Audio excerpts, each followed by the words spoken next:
কিন্তু বাস্তবে কে এই দেবী? কেন এই তেজপুঞ্জ একটি শরীর ধারণ করেছে? এর উত্তর পেতে হলে প্রশ্ন করাটা আবশ্যক। আর এমন প্রশ্নের উত্তর তখনই পাওয়া যায় যখন অহংকার সমাপ্ত হয়। এই কাহিনী আরম্ভ হয়েছে এমনই এক অহংকারের সূচনা থেকে, যা ব্রহ্মাদেবের পঞ্চম শির রূপে উৎপন্ন হয়েছিল। ব্রহ্মাদেবের জয়! ব্রহ্মাদেবের জয়! দক্ষ সভায় ব্রহ্মাদেবকে অভূতপূর্বভাবে স্বাগত জানানো হয়েছিল। স্বাগত জানিয়েছিলেন স্বয়ং প্রজাপতি দক্ষ, সঙ্গে ছিলেন মহারানী প্রসূতি আর দেবর্ষি নারদ।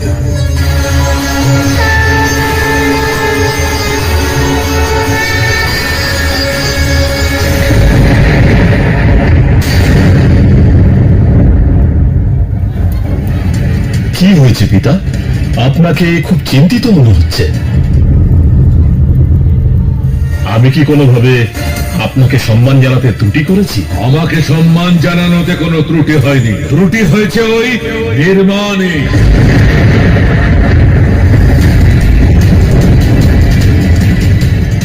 আমি কিছু বুঝলাম না পিতা। শিব আর বিষ্ণুর আসন আমার সামনে রেখেছে। যেহেতু এই যজ্ঞ আমার সম্মানে আয়োজন করা হয়েছে, এই সম্পূর্ণ সৃষ্টির রচনা আমিই করেছি, এমনকি শিব আর বিষ্ণুর রচনাও আমিই করেছি।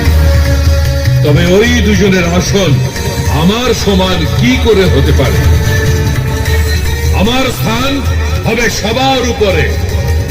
ক্ষমা করবেন পিতা, আমি এখনই আপনার জন্য একটা বিশিষ্ট আসন নির্মাণ করছি। দাঁড়াও দক্ষ, যে স্বয়ং সম্পূর্ণ সৃষ্টি নির্মাণ করেছে তার আসন তুমি কি নির্মাণ করবে? আমি স্বয়ং নিজের আসন নির্মাণ করব। সেই আসন এমন সৃষ্টি করব, সভায় উপস্থিত সবাই খুব ভালো করেই জেনে যাবে যে কেন আমি ব্রহ্মা শিব আর বিষ্ণুর থেকে অধিক সম্মানের অধিকারী।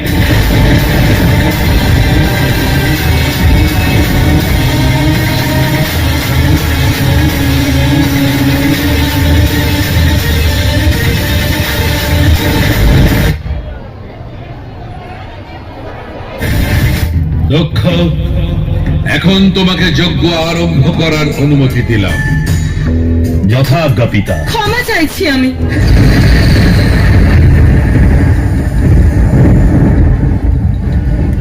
কিন্তু ত্রিদেবীর সম্পূর্ণ উপস্থিতি ব্যতীত